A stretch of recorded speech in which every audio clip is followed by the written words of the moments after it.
City Convention Hall of Guest House Java. One of the I go to Nagla, Sanga Gado, Nakpatavianako. City Convention Hall Guest House Java. Sally was saying the Soilness Hava or Gay. Manipur lady community Mayam says Sina Manipusing Agalaka, the Manipugi geographical boundary Singa, Agalaka, that 1949. Bharat Tin Mayawari. Chal Manava Adumba, Ipaipu Mayama. Kuki, Nagagi, Maitei Pangito, Magi Katki Balidan Singatona, Kogi Manipur geographical boundary, Sing Naga Nasisu, Manipur.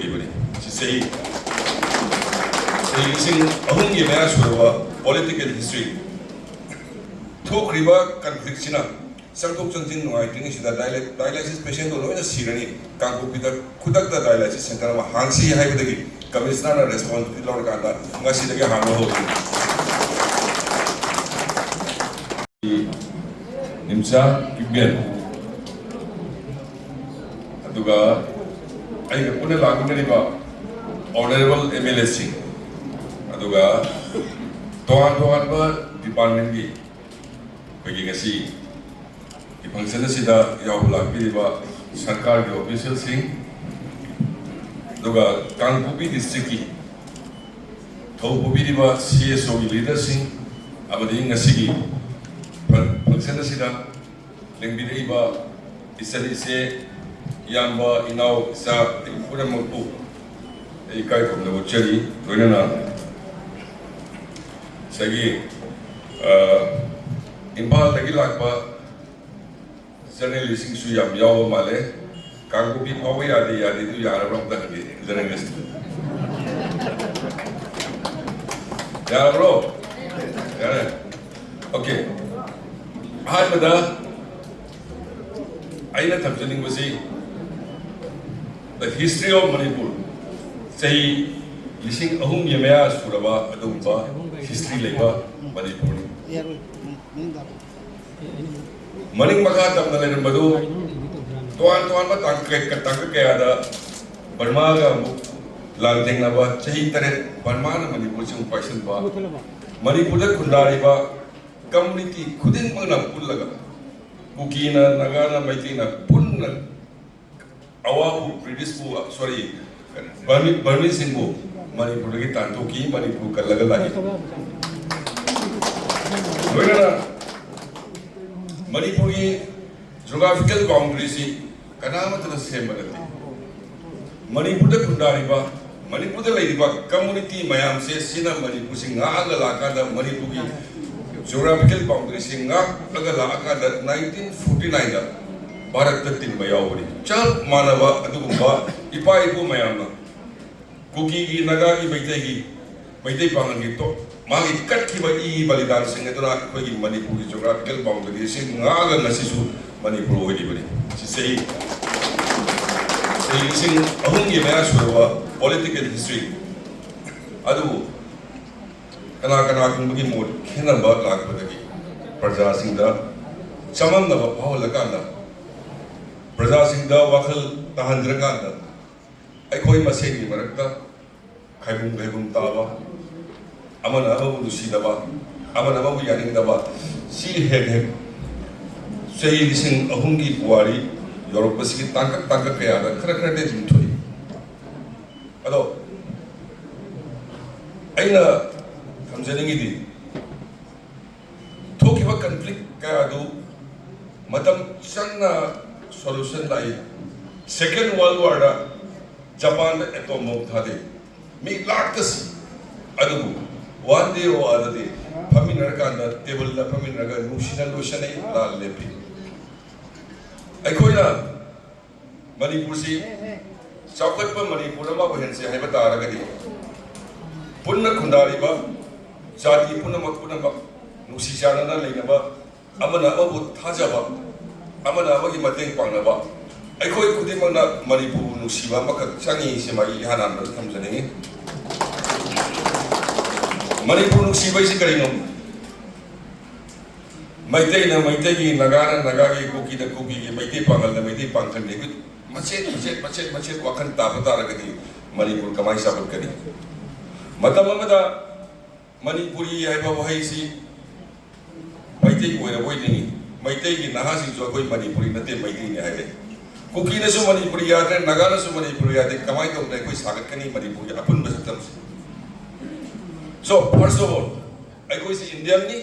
Secondly, I go si Manipuri ni haiba wakal unto I koi pullaga say Madam Nimsa ki binasu thambirami equal development sing amadi tam ani se manana sabat ragadi koi sabat bakawa Bharat ki Pradhan Mantri Shri Narendra Modi ji na hai Nori sabatana Manipur sabatana Bharat sakale hai be yaro sam manana Kangbupi sabatana Manipur sakale hai be yaro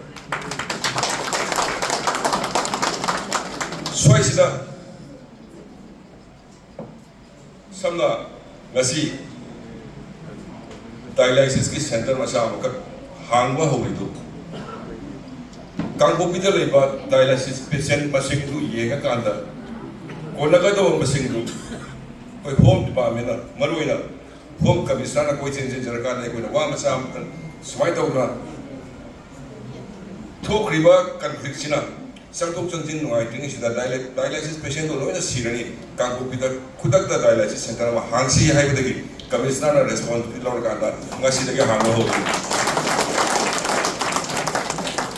Adra, our apa Karai the Kariwali, Karamba community, the Karamba Prazana Kari, our Palega, he said, I could put a coming of Madame Duni and Nasin using Zerise. But the little by Bible ki ahanba PS hangdopada forgive and forgiveness. Kaya amana mabu ngakpi gadobuni haibadu yawribuni ado sige manak sida community ani khanabagi tashanna bahorani ngeda community ani toana mu khanar basina sarkari sasanda sarkari wakalda ado ki madik nuai taba pohli I know since the Absari Wama Masidaki, media ki Tunga, and the Tamzari. I go Amata, we make Wakal Kandana, Tongan, Tongan, Machet, Wakal Kalaga. I used to Sakolo, Masu Sakolo, Asukadu Sakolo. Sama Kanakana Mumba, any American, black, either white, either Asian. American citizen heck Pungi, but they are pride as an American. Singapore Labor Community, Ahundo. We are all Singaporean and a pride to you. I go to Mangam Satra, Suri, we all so I can say Pulakanda, we are one, I say, Sagataki Tagatuni, I let them Janing say. Atua Sana Boy Kakubi, the Sixida, Matam Sana the Gi. Our Pagi, just Tilo Matanda, Loina Mat Simba Kashungan Pote, at the quietly Hena Tarkariba, health sector has time. Very shortly, they made this hospital, CT scan Nawa, Adumba, hospital, all of it, Kakubi Hospital.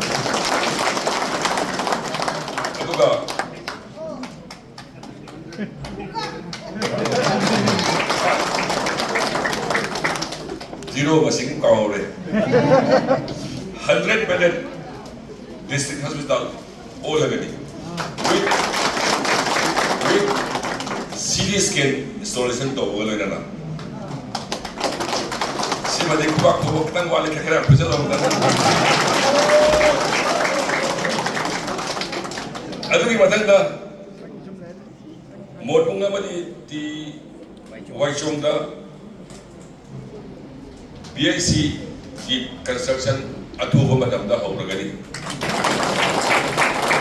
Anuga CIC cycle subdivision के हस्बला दो upgradation तौरगनी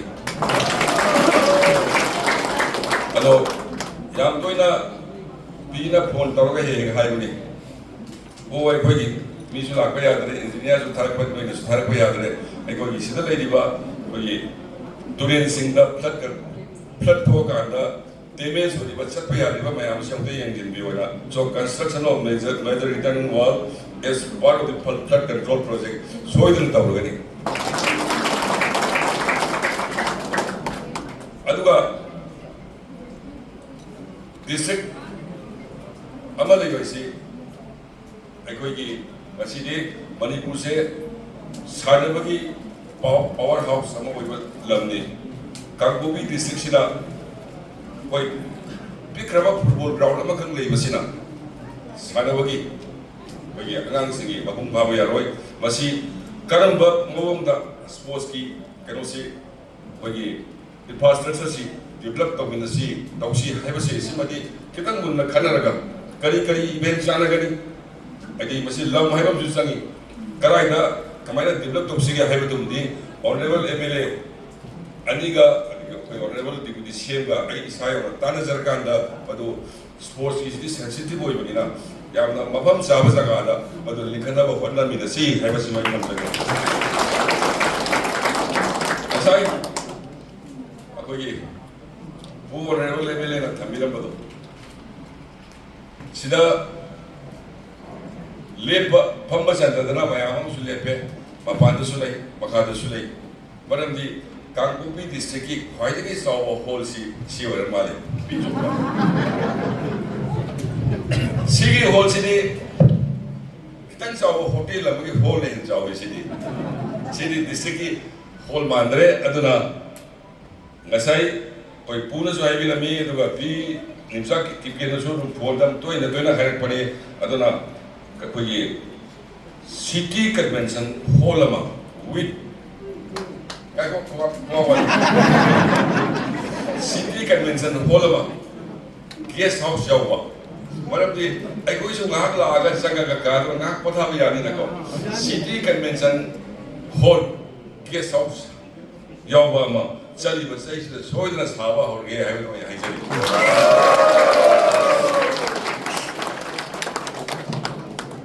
अदुगा health and education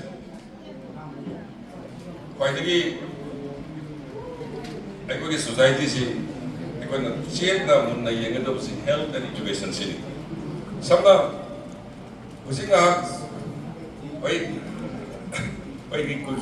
cookie इसा issue मयामा aeroplane तो मत संगे आई लोग खले आई जो लोग खले आपको जो लाई से अदो ट्रस्ट डिविजन नाक देंगे सीधा एजुकेशन लिए पे आता बनी ना एग्जामिनेशन तो को बताना सेंटर लेकर ना एक अवाब है एक थोड़ी दो अदो की दमकता dedicated computerized exam center ama suhana gani